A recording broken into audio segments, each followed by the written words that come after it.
This is The Naked Life with Roxanne Noor.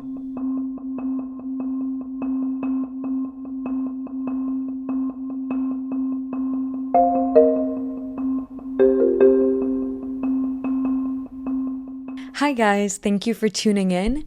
I am really happy about all the support I've been getting with being rated on Spotify and being subscribed to on YouTube. This really helps because I'm in the beginning phases of this, obviously, and it just gives me a lot of positive affirmation, and I'm happy to know that this podcast is providing you with value because it's been a joy for me to create. So thank you all for the support and encouragement, and it's something I feel like I need in these beginning phases. So thanks. So today, I want to tackle privilege. And I want to tackle privilege because it's something that we hear about a lot. So privilege is basically, when we see it, it's a lot around the things that we cannot control. So it's our race that was given to us. It's our gender. It's the socioeconomics that we were handed through our class that we inherited from our family line. So a lot of these things we just don't have choice in. And coming into the world, there are certain people who are given more privilege than others. And when I think about social justice, to me, what's more interesting than even equality is equity. And what this means to me, and when I look at privilege, is it's not that we should all be equal. We should all be treated fairly, yes. And when we think of equality, it's about having equal accessibility. It's about the fact that I can do something and do it truly and do it with talent. And that talent won't be disregarded just because I'm a woman. That talent won't be thrown into the garbage just because I'm brown. That talent won't be completely neglected just because I came from an immigrant family. So equality in that way is in terms of not just outcome based, because I don't want something to be given to me easily just because I should get it because women need more fairness in life, but based on the opportunity, I should have equal opportunity. We should have equality in opportunity, but the outcome isn't necessarily based on my identity. It's based on my capacity. And those are different things, but it's paradoxical because a lot of the time, the outcome is based on what I've been given because of my role. And that's where privilege gets really confusing and really nuanced, is the fact that we want people to have accessibility for them to be great. And I think a lot of the time when we look at privilege, what we speak about is things like what comes out of it. So white privilege, patriarchy, nepotism, inheritance. It's so interesting because I would say I have a very broad variety of friends. So I have friends who are prostitutes, who came from nothing, who have been abused by their parents. I have friends who their parents are multimillionaires. They've inherited a lot of things. And so there's a huge variety of lifestyle that I've seen. And from what I've witnessed in really close proximity, specifically with people who have inherited a lot of money, is that kind of privilege is not always a privilege.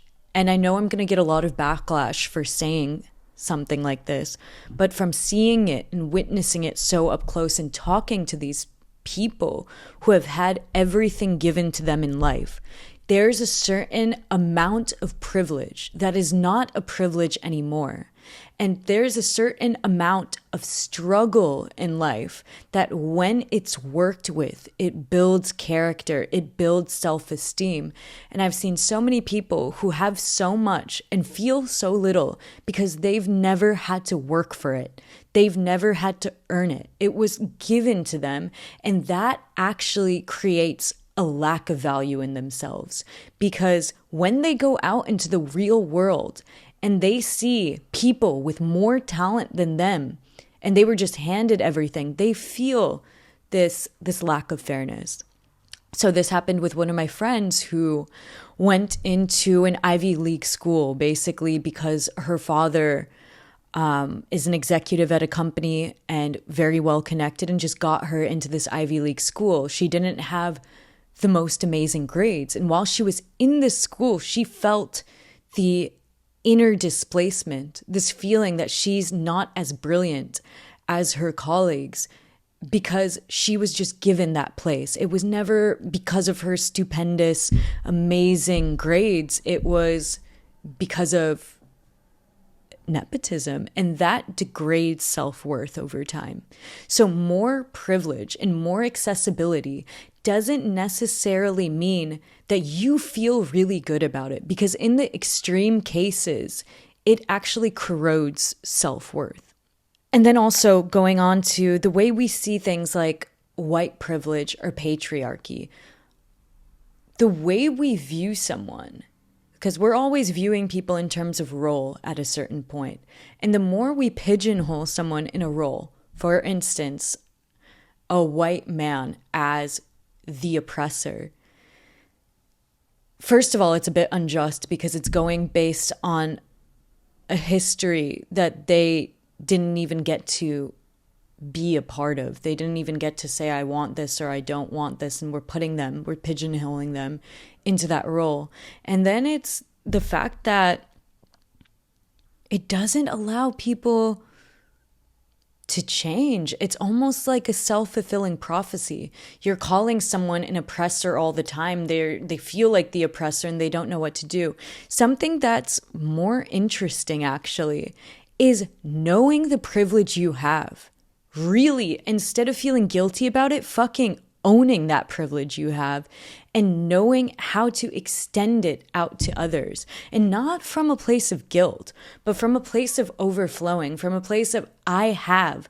And so I know how to give back. And I know how to give back in a way that's not based off of, oh, I want to help this person just because they're brown, but I want to help this person because I see their value. I see how intrinsically gifted they are in a certain field, and I want that to bloom within them.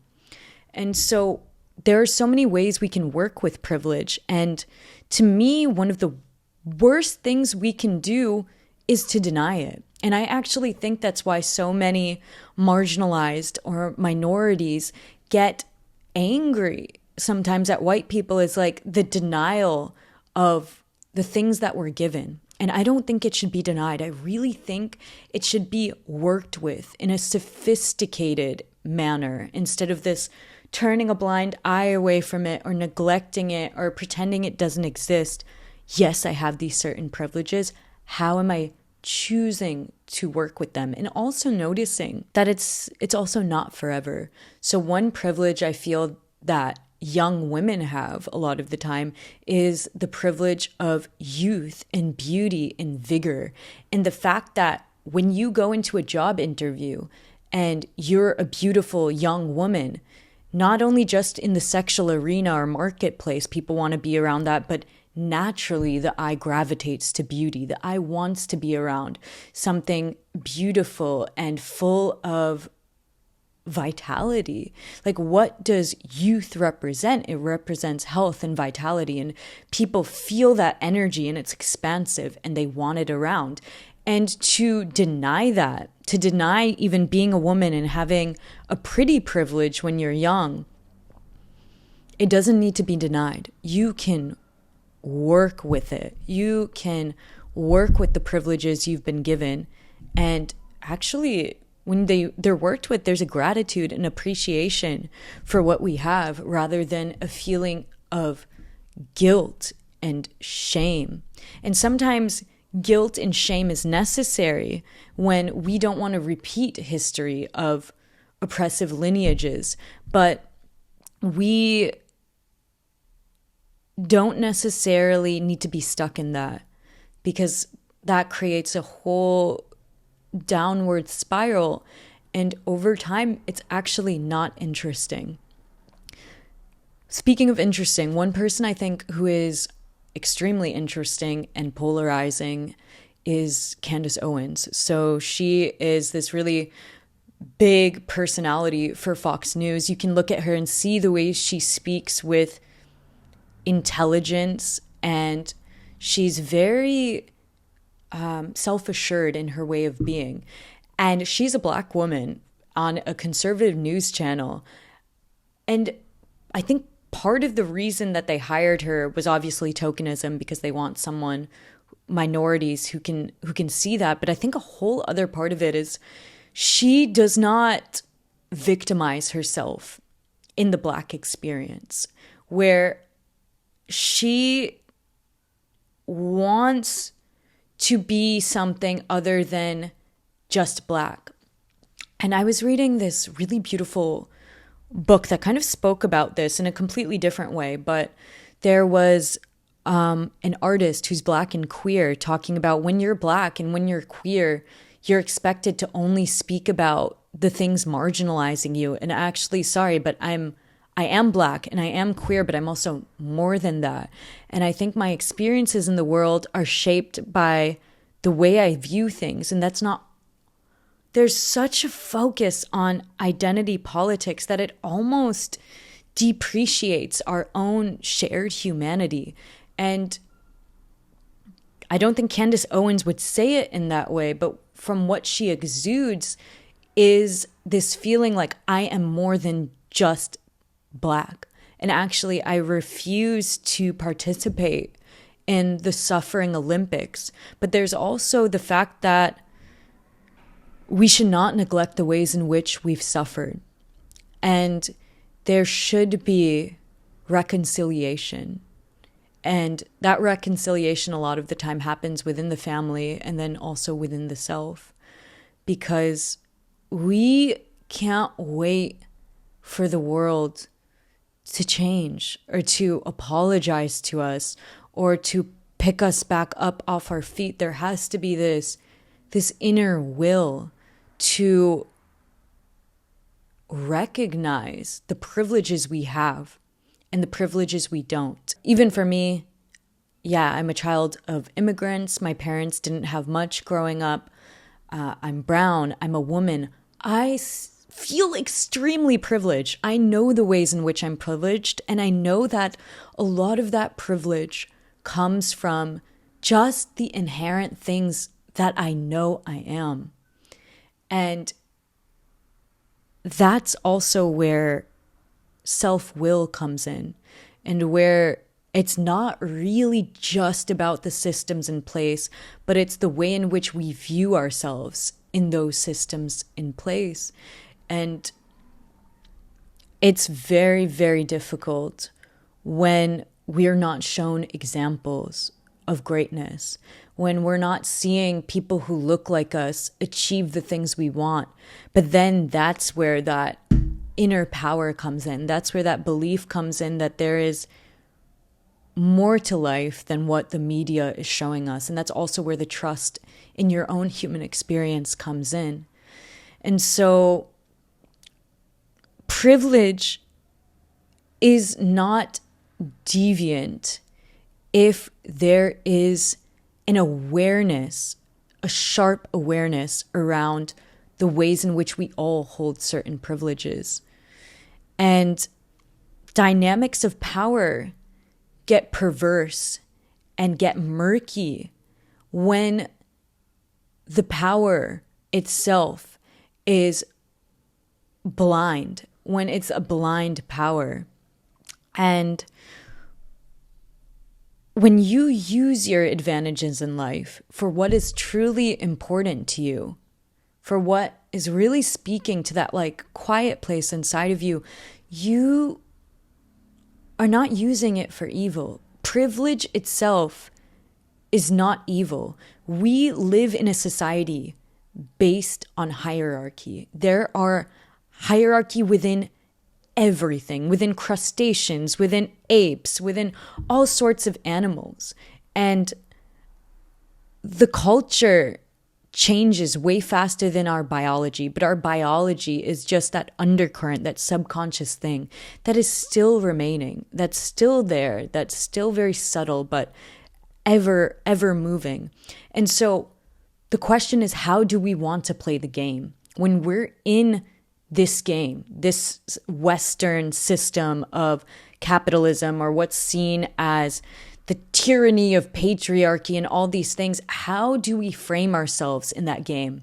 How do we use those privileges that we actually have? So maybe I don't have the privilege of coming from a super rich family, but I have the privilege of being a young woman. How do I use it in a way that's not, and to use is not manipulation to me. To use is this knowledge and this way of working with the gifts that you have and putting them out into order, instead of just saying, I don't have them at all, because that's actually dishonest.